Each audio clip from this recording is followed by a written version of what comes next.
네, 구독자 여러분 반갑습니다. 호서대학교 강신기 교수입니다. 오늘 주제는 사회초년생의 슬기로운 신용카드 사용법, 부제로 신용카드 사용 10개명에 대해서 소개를 해드리고자 합니다. 제가 지금 여름방학을 맞이해서 모 구청의 사회초년생들의 슬기로운 재무관리라는 지금 특강을 몇 주째 하고 있습니다. 그래서 그 강의를 하면서 느꼈던 점은 우리 그 사회초년생들이 의외로 신용카드나 신용관리에 대해서 잘 모른다는 것입니다. 특히 신용카드는 저는 많이 알 줄 아는데 제대로 모르고 있어서 오늘 그때 느꼈던 내용들을 한 10분짜리 동영상을 여러분들에게 소개하도록 하겠습니다. 자, 먼저 우리가 신용카드라는 것은 크게 세 가지 종류가 있습니다. 여러분들 잘 아시는 외상카드인 신용카드입니다. 그래서 통장에 잔액이 없어도 물품을 구매할 수 있는 기능을 가지고 있는데, 이 신용카드는 월 가처분 소득 50만원 미만이거나 아니면 만 19세 미만인 미성년자는 원칙적으로 발급이 되지 않습니다. 그리고 일정 그 점수 미만인 신용 점수 미만인 사람도 발급이 안 됩니다.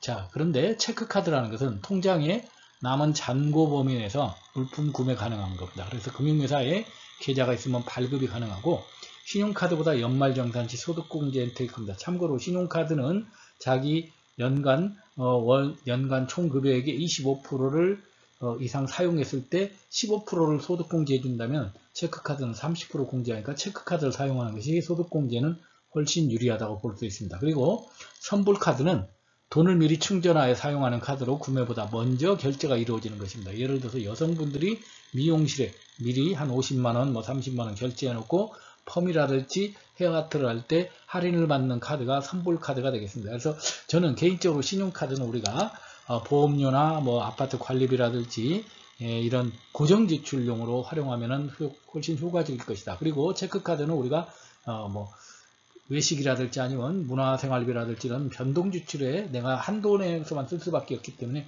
이런 식으로 적절하게 활용한다면 아마 신용카드와 체크카드의 효율적 사용이 되지 않을까 생각합니다.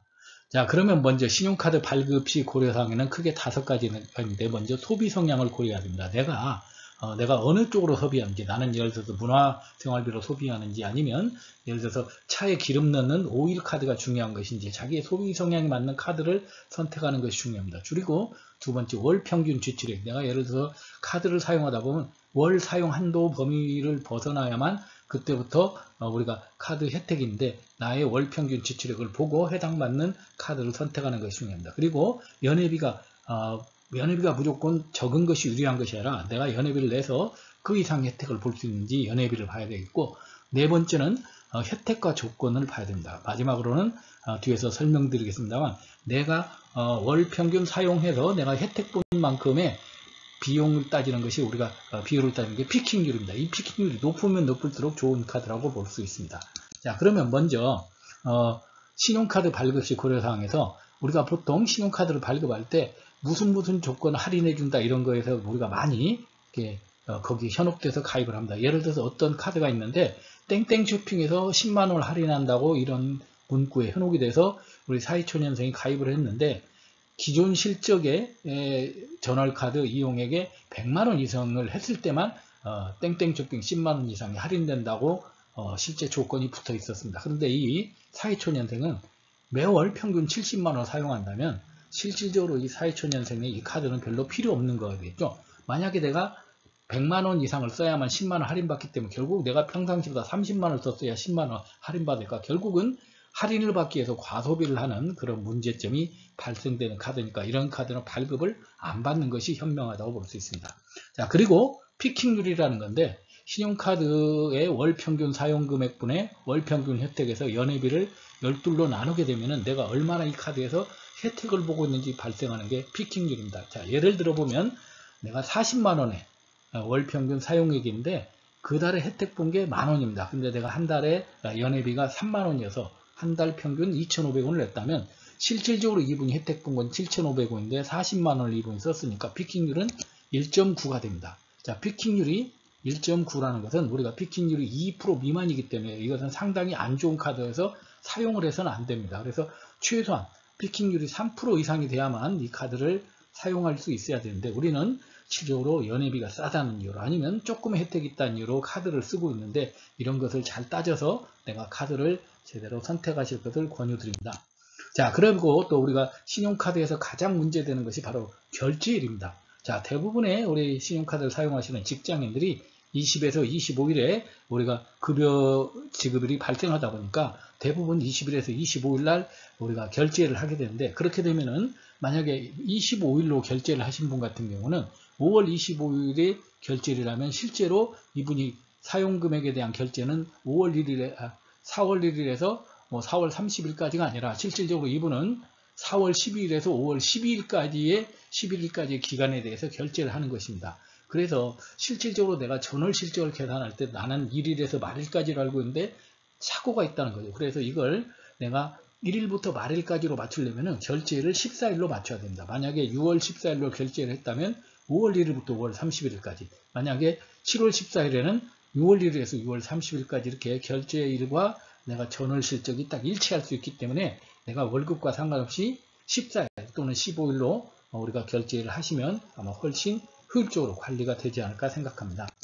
자, 그리고 우리가 신용카드를 할 때 보통 이제 전월 실적이 얼마 이상일 때 혜택이 있습니다. 그래서 우리가 전월 실적에 해당되는 걸 보면은 전월 실적에 합산이 안 되는 게 있습니다. 예를 들어 현금 서비스를 받았다든지 뭐 카드론을 받았다든지 아니면 연회비 이런 것들은 합산이 안 됩니다. 합산이 되는 것들은 주로 우리가 이제 예를 들어서 이런 것을 제외한 것들이 합산이 되는데, 특히 우리가 내가 전월 실적에 쉽게 합산이 되는 것을 올리는 좋은 방법은 보험료를 카드로 납부한다든지 아니면 가족 카드를 만들어서 가족들이 그 카드에 포인트를 올려준다든지, 아니면 또 내가 모임의 총무를 맡아가지고 내가 그 행사에서 나오는 비용을 내 카드로 결제해서 포인트를 예를 들어서 카드 실적을 올린다든지 이런 식으로 다양한 방법, 또한 공과금이나 세금 이런 것들을 카드로 납부한다든지 이런 식으로 해서 내가 전월 실적을 채울 것을 추천을 드립니다.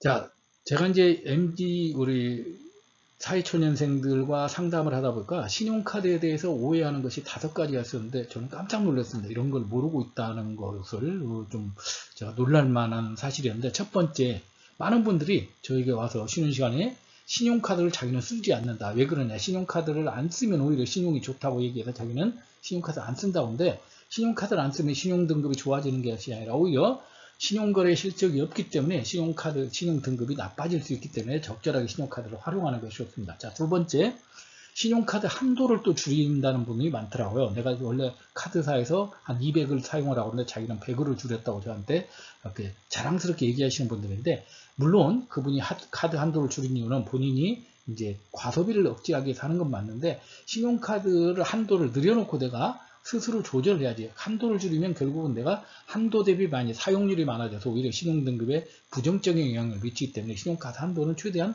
올리는 것이 중요하다. 이것도 노가 되겠습니다. 세 번째, 신용카드를 또 많이 쓰면 신용이 떨어진다. 이렇게 알고 계신 분들이 있어요. 신용카드를 많이 쓰더라도 내가 많이 썼더라도 내가 제때제때 갚으면 전혀 신용등급에는 문제가 없습니다. 노가 되겠죠. 네 번째, 신용카드가 또 많으면 또 등급이 떨어진다고 해서 오히려 신용카드를 해지하시는 경우가 있는데, 신용카드가 많다고 해서 절대 신용등급이 떨어지지는 않습니다. 그러나 많이 가지고 있으면 과소비가 있기 때문에 그것을 주의하실 필요가 있겠죠. 다섯 번째, 또 안 쓰는 카드를 우리가 해지하는 것이 유리하다고 해서 이렇게 해지를 하시는 분들인데, 우리 오래된 카드는 오히려 안 쓰더라도 오래된 카드를 해지하면 오히려 거래관계에 대해서 내가 오랜 관계를 끊어버리기 때문에 신용등급이 손해볼 수가 있습니다. 만약에 안 쓰는 카드 같으면 잘라서 그냥 해지를 하지 않고 자르는 것을 권장드립니다. 이것도 X가 되겠습니다. 노가. 자, 그러면 이제 우리가 현명한 신용카드 활용 10개명 말씀드리고 마치도록 하겠습니다. 첫 번째, 나의 소비에 맞는 카드를 찾기 한다. 예를 들어서 포인트 뭐 많이 준다고 해서 무조건 할 것이 아니라 나의 소비 패턴에 맞는 카드를 정하는 것이 중요합니다. 나는 기름을 만약에 운전을 많이 한다면 기름 할인이 많이 되는 게 좋겠죠. 자, 두 번째, 또 신용카드는 최대 3개까지 많이 가지고 있는 것보다 내가 주로 사용하는 2~3개를 권장을 드립니다. 세 번째, 월 단위 결제일자, 아까 제가 14일 또는 15일로 해서 1일부터 말일까지 내가 사용한도를 추정할 수 있는 그렇게 결제일로 맞추라고 말씀을 드렸습니다. 네 번째, 카드 한도는 최대로 넓혀서 내가 관리를 해서 카드 사용 그 한도 범위 내에서 내가 최대한 카드 사용률을 줄이는 게 중요하다. 네 번째도 카드 한도를 늘리는 게 중요하다. 다섯 번째, 현금 서비스. 현금 서비스는 굉장히 우리가 급할 때 사용하는 거지만 현금 서비스를 자주 사용하다 보면 고율의 이자가 나오고 나의 신용 등급에 문제가 될 수 있기 때문에 현금 서비스는 가급적이면 사용을 안 하시는 게 좋습니다. 여섯 번째, 한도의 30에서 50%만 사용해라. 내가 한도가 200이라도 100 정도 이내에서 사용한다면 아주 적정한 사용액이 되겠습니다. 일곱 번째, 오래된 카드는 탈퇴보다는 아까 제가 잘라라고 얘기 드렸죠. 오래 탈퇴하게 되면 오히려 신용등 점수가 떨어지게 됩니다. 여덟 번째, 즉시 결제를 활용해라. 내가 25일이 결제일이라도 10일, 15일 돈이 생길 때마다 갚으면 훨씬 신용에 좋은 점수를 받을 수가 있습니다. 여러분도 친구한테 돈을 빌려주는데 친구가 갚기로 한 날짜보다 빨리 갚으면 당연히 좋은 인상을 갖는 것과 똑같은 이치라고 보겠습니다. 아홉 번째, 월별 명세서를 꼭 확인해서 내가 실제로 제대로 쓰고 있는지 아니면 또 내가 과소비가 없는지 꾸준히 이렇게 체크를 하시는 게 좋겠습니다. 마지막으로 이벤트 카드를 발급받아라. 무슨 말이냐? 나한테 필요 없는 카드보다 실제로 내가 활용할 수 있는 요즘 카드사들이 각각의 계층에 맞는 이벤트, 굉장히 많은 포인트를 주고 발급해주는 카드들이 있습니다. 그런 카드를 잘 선별해서 받으신다면 훨씬 여러분들 효율적인 카드 사용이 되지 않을까 생각합니다. 자, 오늘은 여러분들에게 슬기로운 신용카드 활용법에 대해서 말씀을 드렸습니다. 여러분의 건강한 신용생활을 응원합니다.